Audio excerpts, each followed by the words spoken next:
Tá gravando? Tá. Fala, Cláudio, pra ver se... Teste, falando pra teste, 3, 2, 1. 3, 2, 1, teste. Não tá monitorando. É. Não tá monitorando. Cláudio, tem alguma cobertura, alguma matéria que você gostaria de falar que foi um marco pra você? Marco. De profissão, de carreira? Olha, foram várias matérias que me tocaram, assim.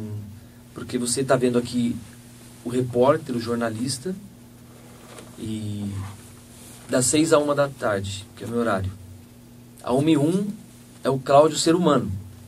Só que na reportagem, pelo menos comigo, acontece isso. A gente parece que fica blindado. Você está na cobertura, uma coisa emocional, uma coisa grande, uma catástrofe. A adrenalina é tanta de você transmitir, de você gerar, de você relatar para quem está do outro lado do rádio, que você não percebe muito. Mas quando você sai daquele ambiente, que você sente na pele, como qualquer ser humano, essa emoção que eu quero dizer. Por isso que eu vou citar 2 coberturas. Uma que eu fiz foi uma série especial sobre adoção de crianças. E essa série foram 5 capítulos. E eu fui visitar um abrigo para crianças. Entre as missões que eu tinha dentro dessa série era visitar alguns abrigos. Eu queria conversar com a criança que está lá, saber o que a criança pensa. E é uma coisa muito difícil para você chegar, autorização judicial, é um caminho árduo para você, até você se encontrar com uma criança que está na fila de adoção. E eu consegui, e quando eu cheguei nesse abrigo para fazer essa reportagem, eu percebi um alvoroço entre as crianças. E não sabia por quê, porque ali entrava e saía gente toda hora, mas pessoas que elas conheciam. Então, quando eu cheguei, eu me aproximei, as crianças já vêm em cima da gente. E em um dado momento, um garotinho de uns 4 anos, ele falou: tio, é você que veio me buscar? Aí eu não entendi. Aí o coordenador que estava me acompanhando, eu vi que ele não falou nada, e aquela criança insistia em falar comigo se era eu que tinha vindo buscar ele. Eu falei: mas buscar para te levar aonde? Ele falou: não é você que vai ser meu pai? Então aquilo te dá uma emoção na hora muito grande. Então, e depois eu fui conversar com ele, entrevistar essa criança. Claro que de uma forma lúdica, porque eu não posso pegar um microfone e entrevistar uma criança de 4, 5 anos como eu estivesse entrevistando um adulto na rua para uma matéria factual.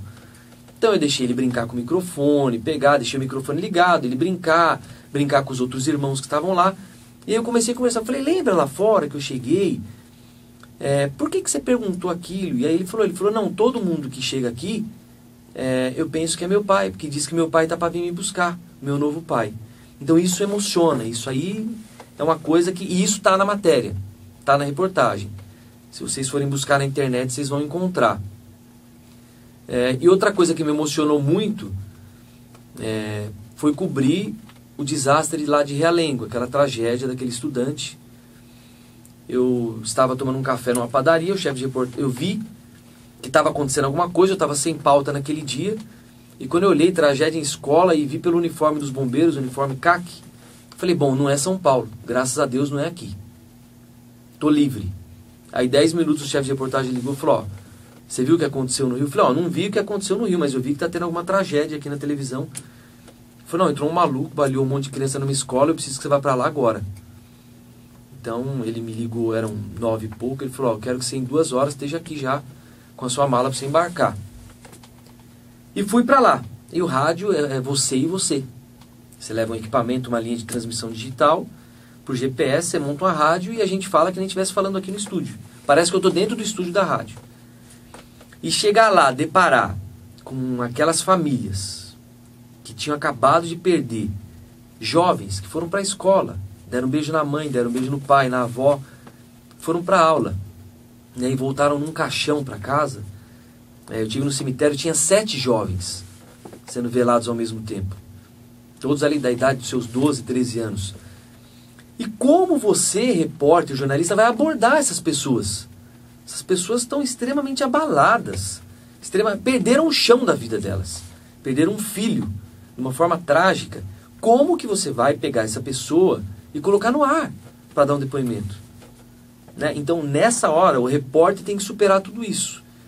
E é uma coisa, você fala assim, como que vocês conseguem? Não sei.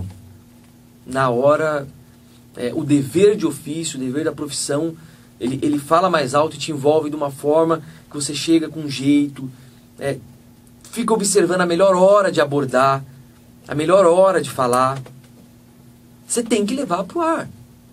Né? Claro que se respeitando tudo. E isso que a gente tem que deixar bem claro. Se a pessoa não quiser falar, você perceber que a pessoa não quer dar detalhes, não tem problema.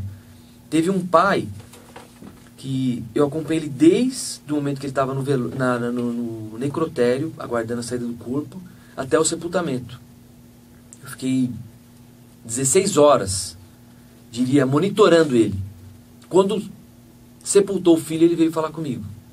E aí a gente colocou ele ao vivo pela rádio, um relato que vocês devem imaginar como foi. Mas é um trabalho muito difícil, mas que a gente tem que fazer.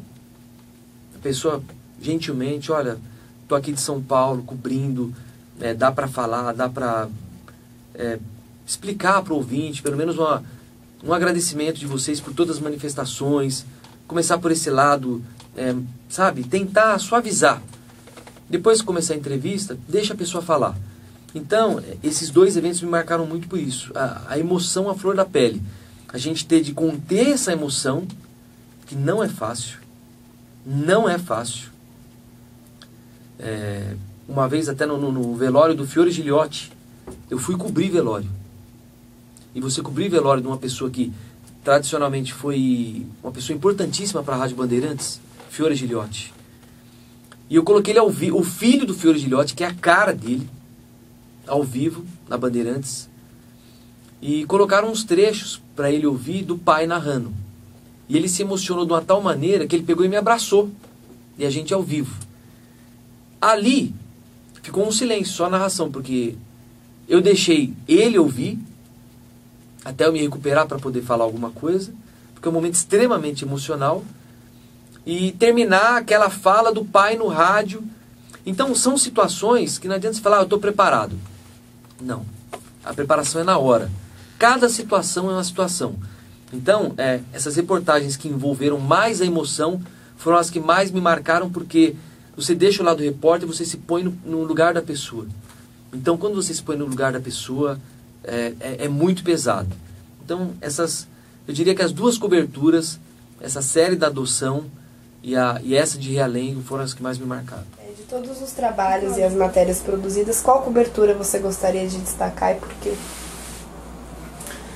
Não, aí são várias, né? São várias. Mas assim, eu vou te contar uma pitoresca.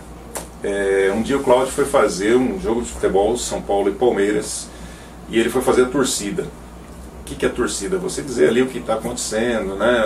Qual é a reação dos clubes entre a vitória e a derrota, enfim. E ele acabou saindo um pouquinho antes do jogo terminar para ver como é que a polícia estava se colocando ali, que era um clássico no Palestra Itália, em que jogavam São Paulo e Palmeiras, e ele já, um pouquinho antes do jogo, foi lá para o portão de saída da torcida de São Paulo, que era visitante, para ver como que seria a organização da polícia ali para amparar essa torcida, para evitar uma confusão. E ele foi, só que a hora que ele foi sair, a polícia exatamente fechou o portão e evitou ali que a torcida saísse e ia reter a torcida por alguns minutos, e ele ali no meio. Bom, ele está ali como repórter no meio da torcida de São Paulo e de repente um cidadão qualquer lá do outro lado da rua olha para ele e começa a chamar ele e apontar para os outros torcedores e chamá-lo, né? Falou, ô Dan! Olhando para ele, apontando para ele. E o cara falando, não, esse cara aí é o Dan, ele é palmeirense, mas é gente boa. Confundindo naturalmente com o outro. E aí ele começou a ficar naquela saia justa, porque ali no meio da torcida adversária, o cara chamando ele de palmeirense, ele fingindo que não era com ele, né? Então esse é um fato, só para dizer como que o repórter está sujeito a várias coisas, várias situações que podem até modificar o jeito dele fazer então a reportagem. E ter essa sensibilidade, perceber que você pode mudar o rumo do texto que você está escrevendo, o jeito que você vai organizar a sua reportagem em função daquilo que está acontecendo, essa também é uma grande característica, uma característica de um grande repórter. E o Cláudio, mais uma vez dizendo, tem isso.